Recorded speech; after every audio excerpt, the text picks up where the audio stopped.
and Maple Grove's going to have it. Right on in front, they score!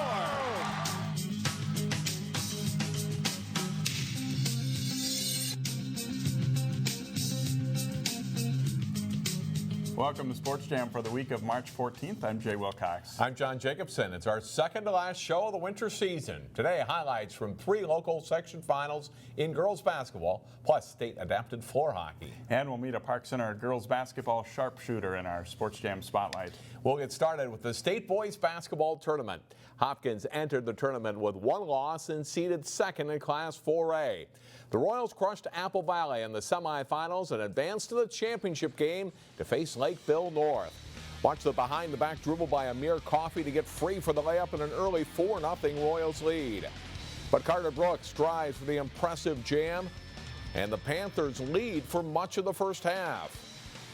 Hopkins runs the sideline break, and Ishmael El-Amin nails a 3 to put the Royals ahead. It's tied 23-23 after a low-scoring first half. Second half, and Xavier Johnson gets the steal, and he drops it off for Coffey to finish here with a big dunk. Hopkins is up 4, 29-25. Lakeville North's Calvin Pasola buries a 3, giving the Panthers a 5-point lead with 9 minutes left. But Hopkins goes on a 15-0 run. Johnson with the steal. He finishes with a tough scoop layup, and the Royals take the lead for good. Vinny Shaheed gets the steal and takes it the distance for the hoop and foul. The Royals hold off a late push by the Panthers. Hopkins takes the state championship with a 64-55 win. These guys competed all year long. You know, we said we wanted to win a state title. The only thing we didn't do that happened, we lost 1 game, and one of the goals was to try to go undefeated. But I'll tell you what, I'll take this any day of the week. You know, this being my senior year, you know, I've been wanting to do this for 4 years, ever since I started playing varsity. So, you know, it's a surreal feeling. It's an honor to look at the past people who have been a part of this program, and to be a part of this program and win is phenomenal.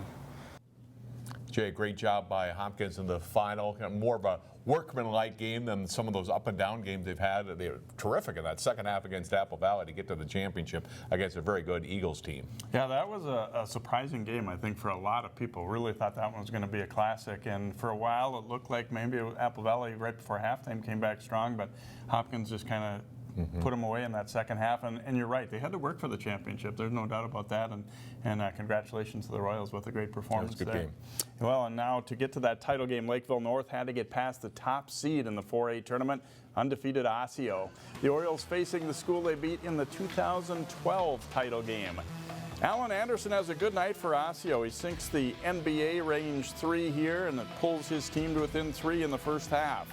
Agile 6'10" junior Nathan Reavers shows why he's a Division I prospect here, and his Panthers go up by 10. Osseo rallies, though. DeMario Armstrong with the steal, and he hits the floater in transition as the Orioles are within 4 at the half. Second half, and Anderson's step-back jumper is a long 2 to tie it up at 36-36. Cameron Betty's short jumper gives Osseo its first lead since early in the game at 53-52. But with a chance to go up by 3, Armstrong's layup is denied on a spectacular block by Reavers. And it leads to a putback basket by Nick Fossey at the other end. And the Panthers have the lead back for good. Down by 2, Osseo with a chance late, but Fossey intercepts the inbound pass. Lakeville North hands Osseo its first loss, 60-56. They did handle our pressure pretty good, but we still forced 21 turnovers. And, you know, that's a lot in high school basketball. And typically we do a better job of securing those turnovers and putting them into points for us. Seems like we'd get a steal, and then we give it right back to them. Before they got to Lakeville North, Osseo faced an Eden Prairie team that had lost a number of close games in the season. The Orioles and the Eagles playing in the first game of the 4A quarterfinals. John Bezdacek gets Osseo going early with a couple of threes. This one makes it 8-0 Osseo. Dante Jones passes inside to Cameron Betty for 2 in the paint, and it's 24-13 Osseo. Marmar Hughes follows his own miss to score the putback. Osseo leads it by 15 at halftime. Early in the second half, Betty scores and is fouled. 16 points in the game for the Osseo senior. Orioles lead at 42-24. Brady Rudroot had a huge second half for Eden Prairie, trying to keep the Eagles in it. He finished the day with 30 points. John Bezdacek with a big three with just over 4 minutes left. Puts Osseo up by 13. He scored 21 points to lead the Orioles. And Mario Armstrong put the exclamation point on this win with a driving dunk. Osseo wins 85-73 for their 30th win of the season. The Orioles lost in the Class 4A third-place game Saturday afternoon in St. Paul, falling 93-82 to Apple Valley. Dante Jones led Osseo in scoring with 23 points. Alan Anderson was named to the all-tournament team. Osceo's rival Maple Grove was also in the state tournament, and the same foe knocked the Crimson out of contention. Maple Grove faced Lakeville North in the quarterfinal round. It's a matchup of 6'10" D1 recruits. Nathan Reavers scores plus the foul for Lakeville North. He scores 19 in this one. Reed Nico dunks on the alley-oop for the Crimson. The Missouri signee has foul trouble in the game, though. All-Metro pick Brad Davison hits the pull-up jumper to tie it, but Maple Grove is playing from behind most of the game. The Panthers pull away a bit. Nick Fossey scores and draws the foul, part of a 10-point first half off the bench for him. It's 32-20 Lakeville North at the half. After trailing by as much as 17, Maple Grove rallies. Teron Pickford bounces off Reavers and finishes for the hoop. He scores 10 in the game. Nico sets up Ryan Bredensteiner for 2 to bring the Crimson within 7. But Lakeville North holds off the rally as they beat the Crimson 60-49. So, John, really good basketball seasons for both Maple Grove and Osseo this year. They fall just a little bit short when they get into that state tournament, but definitely good years for both of them. Yeah, 30 wins for Osseo. Maple Grove winning Section 8, and I'm sure they're thinking, boy, if Teron Pickford hadn't gotten hurt early in the season, what it would have been different, but still to get to the state tournament was good. But Lakeville North proved they were awfully strong in that throughout the whole state tournament. Yeah, they definitely did, and a lot of people weren't necessarily talking about them coming in, but they definitely played well in both of those wins and even in the championship too. Next up on Sports Jam, highlights from section girls basketball, plus the state adapted floor hockey tournament. Stay tuned. Welcome back to Sports Jam. Our last state tournament of the winter season is girls basketball. And 3 local teams will play in the tournament after claiming section titles. Champlin Park and Park Center faced off in the Section 5 4A title game. Erica Hicks gets the Rebels going, hitting a 3 on their first possession. She scores 13 points in the game.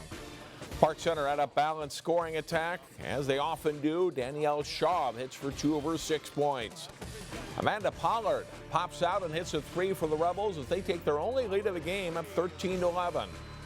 Quishayo Iobomadelli crashes the boards to get a rebound and put back for the Pirates. Park Center leads by 3. They go ahead by 9 at halftime. Early second half, Ann Simonet drills a 3. And Park Center's ahead by a dozen. Hannah Krimble turns and scores on the baby hook in the lane. She had 15 points, but it wouldn't be enough this night. Iobomadelli drains a 3 for Park Center, and she's fouled. Park Center's lead grows to 20 points. Michaela Hayes led the Pirates in scoring with 13, including an easy 2 here. Park Center wins 65-41 for their 22nd win of the season, securing a state Class 4A tournament berth for the Pirates. I think we've been playing really well lately. I think we still have some room to grow, but the way we've been playing in February and March has been constantly escalating our game and the way we're able to play.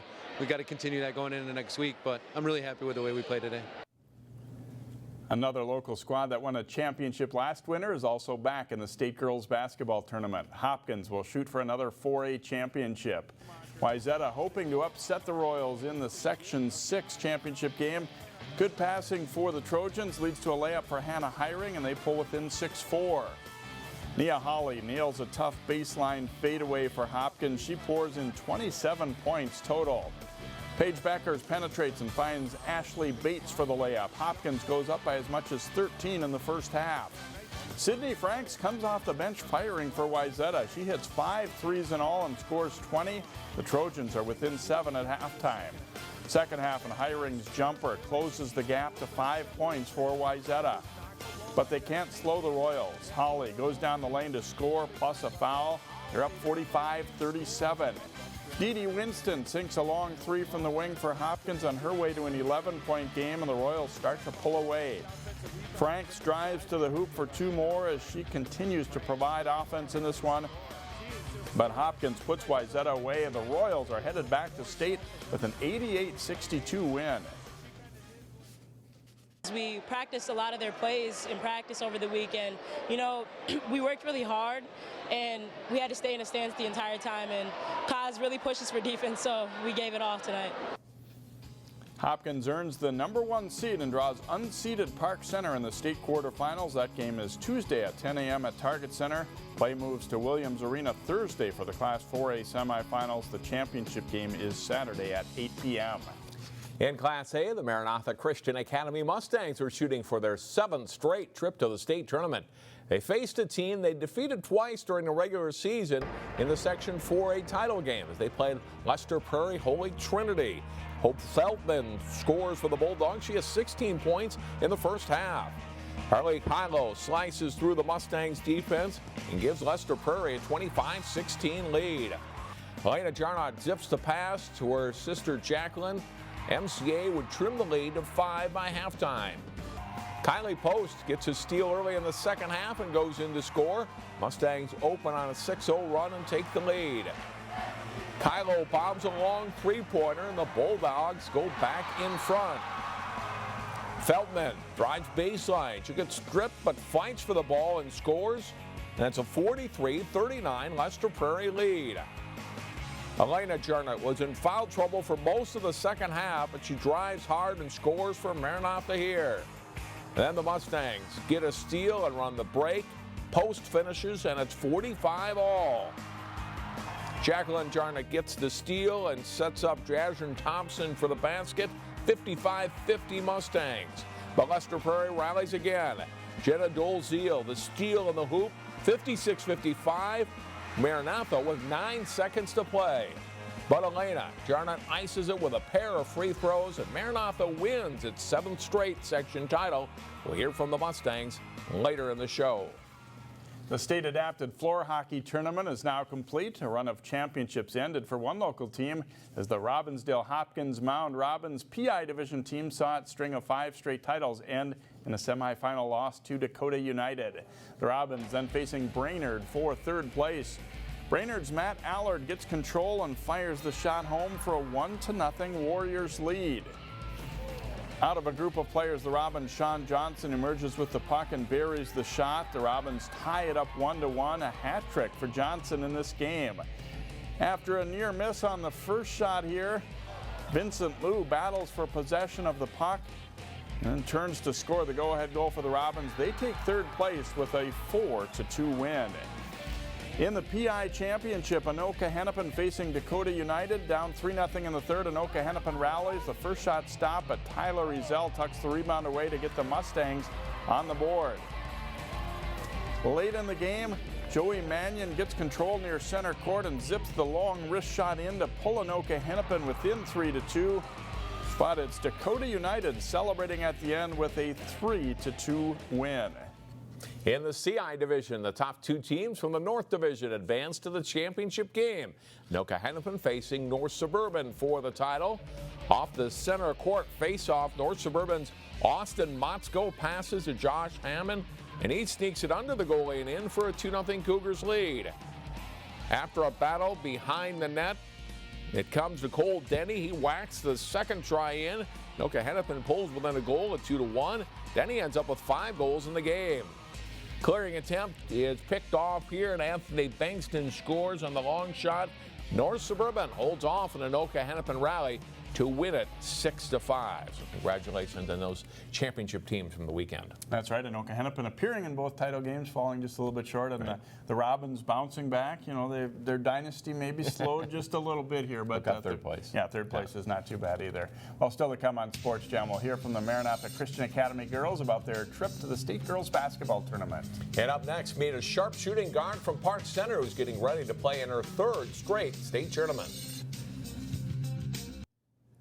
Park Center junior guard Ann Simonet might fly under the radar a bit, but make no mistake, she's one of the Pirates' impact players and an athlete you want on the floor at those most crucial moments.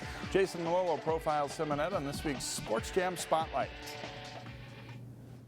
Ann Simonet is that athlete with an uncanny ability to raise her game to a higher level when it matters most. As the opponent, you don't want to make her go there. Yeah, someone will say something.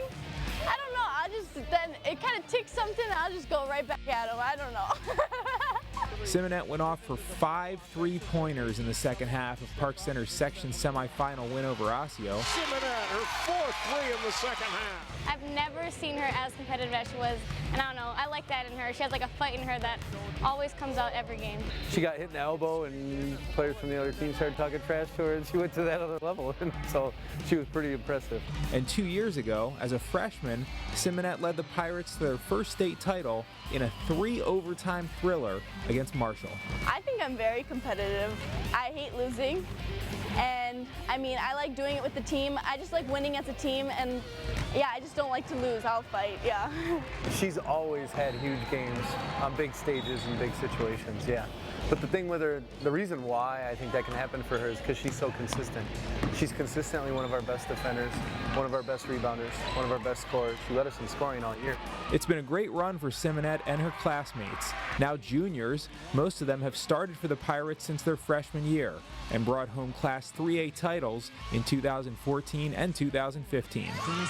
The bond among this group is deep and goes back a long way. Simonet grew up with most of the girls on the team, including her best friend, junior guard Danielle Schaub. We've been best friends since kindergarten. We played BPAA league together, and we've been on the same team ever since, from traveling basketball to in-house to AAU to high school. So it's been really fun playing with her. It's just fun because we've been playing with this group for so long. Like, we're at Park Center. This group of kids have been playing together our whole lives. So it's fun to just do it with them, especially because we're not moving from around school to school. We've just been the same group, and it means so much more to like win with the same group. With another year of high school basketball to go, Ann Simonet hasn't made any decisions about college, but she knows she wants to play at the next level. I'd like to try to play D1, but D2 I'd be happy with too. I just want to play the game, yeah. If she goes Division II, I think she's going to be an all-conference, all-American type of player at that level eventually. So whoever gets her is going to be fortunate. Ann Simonet doesn't think about it a lot, but she knows how lucky she is. 3 years of high school basketball, 2 state titles, and a shot at a third is a pretty good run. And she's experienced it all with good coaches and some of her best friends. Jason Melillo, 12 Sports. Thanks, Jason. The Park Center girls will open that state Class 4A tournament Tuesday against Hopkins at 10 a.m. at the Target Center. John looks ahead to the Class A state tournament with the Maranatha girls up next. Welcome back to Sports Jam. As you saw earlier in the program, the Maranatha Christian Academy girls basketball teams headed back to the state Class A tournament for a 7th consecutive season. The Mustangs join us now on the show. We'll start with Alaina Jarnot, the only senior on this team, and what were the emotions for you coming into this game? Glory to God, but like being my senior year, like I wanted it so bad. It's never meant more to me than to win this game, so I just gave it my all, just leave everything on the floor to make it state. Third time you played Lester Prairie this year, and they certainly gave you a test tonight. Yeah, we beat them the first 2 times, but we knew that they were not going to give it to us. We knew that they were going to give it our all, and we were going to give it our all too, so we just played our heart out. What was the key to winning tonight down the stretch, getting the big baskets or free throws or whatever it was? Defense and just controlling the ball, having it in our hands and just playing in control and playing defense. Defense is such a key. Do you guys work on that actively and talk about it a lot at practice? Yeah, I would say this year we've become a way better defensive team. We've worked on it a lot throughout the year and just made it one of the key points because that's how we win games, is defense. Good luck at state. Thank you. Elise Moore, second time to state for you as a member of this team. What's this like for you to go back a second year in a row? This is just crazy. I love my team so much, and we've worked so hard for this. So it's really been a goal of ours to go to state this year and to win it. What's the difference between last year's team and this year as far as how you guys play or how you've come together as a group? This year our team's a family, and last year we were focused on ourselves and getting to state, but this year we're focused on each other and getting there as a team. Now you're back to state. What's it take to win 3 more games down in Minneapolis? I think it'll take our all and it'll take our heart, because if we have heart and we have our all and we play together, we can win anyone. Past experience, does that come in handy, do you think, when you get there? I think so. I think it's good that we know our circumstances and we can stay calm, because we know that the outcome is what our goal is, and we know that if we can give it our all, that we can win state. For you, what are the emotions that you felt right at the end of the game there? Probably exhaustion, just because we wanted this so much and we want to win so bad. So knowing that we have accomplished that goal means that there's only one more goal on our way to winning state. Good luck this week. Thank you. Coach Buerman, and certainly a tough game against the Bulldogs. They really gave you a test tonight. They definitely showed up and pushed every button we had tonight. It took a group effort. How about this team and the group that Elise mentioned, kind of being more of a team they feel this year? Oh, absolutely. The word family is exactly right for this group. We asked them at the beginning of the year what they wanted to be and to model that change. So we really focus on doing everything right for our family. What does it take to win 3 games down there now that a lot of these girls, almost all these girls, have been there at least once, if not multiple times? Oh, it's playing possession by possession, just like tonight. We were down by double digits, and instead of focusing on trying to get 10 points back at a time, we focused on that next play. So the rest of the way, it's one play at a time. Playing at the bigger venues that you played at before, like Mariucci and Williams, does that help the girls, you think, knowing they kind of know what the background's like and the bigger court and all that? I've learned that experience is invaluable. That bigger floor, our kids love to be able to get teams spaced out on that floor. So it's nice to get out and run on that floor. Congratulations on another section championship. Good luck in the state tournament. Thank you. Maranatha Christian Academy heading to the state A tournament again for its 7th consecutive season. Before we go to break and our plays of the week, here now is a look at the quarterfinal round and the matchups in the Class A state girls basketball tournament.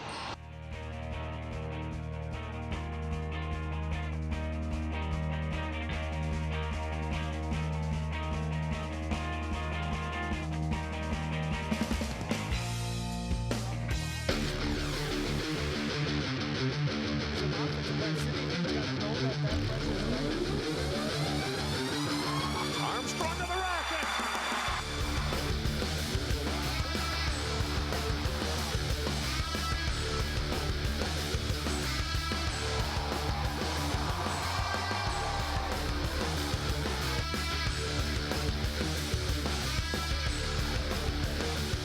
Johnson drains a 3. He's a microwave.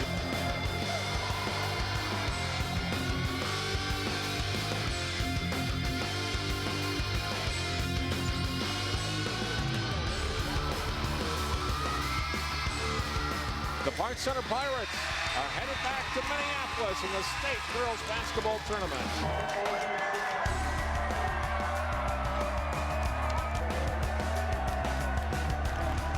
Get ready to shoot some hoops for Treehouse Youth programs on Sunday, March 20th at Armstrong High School. For more details on this fundraising event, go to InTheCommunity at 12.tv. Whether you want to produce your own show or work behind the scenes, at Northwest Community Television, our free training will put you on the fast track to creating videos for TV and the internet. Our facility offers tools and equipment used by professionals, and expert instructors are on hand to guide you through turning your concept into programming. What are you waiting for? Start now to share your passion. Visit nwct.org. Our game of the week is the state Class 4A girls basketball quarterfinal round game from Target Center as Park Center takes on Hopkins. And you can watch that game Wednesday night at 7 and 10 p.m. on Channel 12 and 12.tv. And that will do it for this week's Sports Jam. Next week on the show, highlights from the state girls basketball tournament. Plus, we name our winter all-area teams in boys and girls basketball and hockey. We'll see you then.